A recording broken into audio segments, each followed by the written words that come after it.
आर्थिक सामाजिक चाहिँ हामीलाई चाहिँ विकास त्यो दिने रोजगार शिक्षा स्वास्थ्य चाहिँ का हकहरू दिने भन्ने छ। तर अब अहिले युवाहरू बेरोजगार, शिक्षितै पनि बेरोजगार, अशिक्षित पनि झनै बेरोजगार, आर्थिक रूपमा हामी प्रगति गर्न सकेनौँ। विदेशको चाहिँ हामीले कम्पेयर गर्ने भयौँ, गर्ने स्वाभाविक हो। मोबाइल छ, टेलिभिजन छ, इन्टरनेट छ।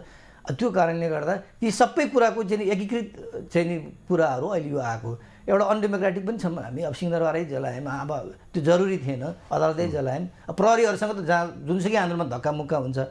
अब हामीले चाहिँ नि त्यहाँ जे देख्यौँ त्यो सरकारी भनेपछि किनभने भोलि हामीलाई चाहिन्छ भन्ने पनि हामीसँग सेन्स छैन नि त। त्यो नेपाली नै हो, विदेशी जलाएन। अहिले त्यो जलाउनु हुँदैन थियो भन्ने आवाजलाई पनि त अब अहिले 23 गते यत्रा किशोरहरू मार्दा चाहिँ हुन्थ्यो, त्यो चाहिँ जलाउन नहुने भन्ने किसिमका प्रश्न उठेका छन्।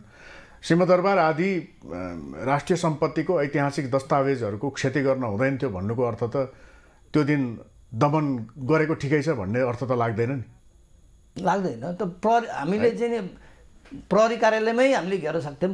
किनभने प्रहरीहरूसँग र प्रदर्शनकारीहरूसँग द्वन्द्व हुने, प्रहरीहरूसँग मुठभेड हुन सक्थ्यो। अब अदालत, सिंहदरबार यीहरू पनि जलायो। त्यो हिसाबले गर्दा हामी अहिले अराजक छौँ, अनडेमोक्रेटिक छौँ।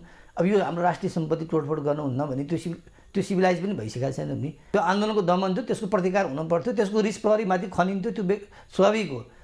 तर त्योभन्दा बढी मान्छेहरू चाहिँ सिंहदरबार जलाएर सोफा बसेर नाचेर रमाइराहरू देखियो, अदालत जलाएर नाचेर रमाइरा देखियो, मालपुत जलाएर यसो मान्छे त्यहाँ रमाइलो गरेर बसिरहेको देखियो। आन्दोलनकारीको भिडको मनस्थिति। अब चाहिँ त्यो भिडलाई चाहिँ अब स्वामित्वमा, आन्दोलनकारीले स्वामित्वमा चाहिँ लिन्छ लिँदैन बेग्लै कुरा, त्यो नभए आन्दोलन सफल पनि हुन्थेन। तर हुँदाखेरि चाहिँ अलिक बढी भयो। चाहिँ हामीले गरेँ नपर्ने संस्थाहरूमा, नागरिक संस्थाहरू, डेमोक्रेटिक संस्थाहरूमा पनि आक्रमण गऱ्यौँ। अब आवेग भने चाहिँ नेताहरूसँग हुन्छ, प्रहरीहरूसँग हुन्छ।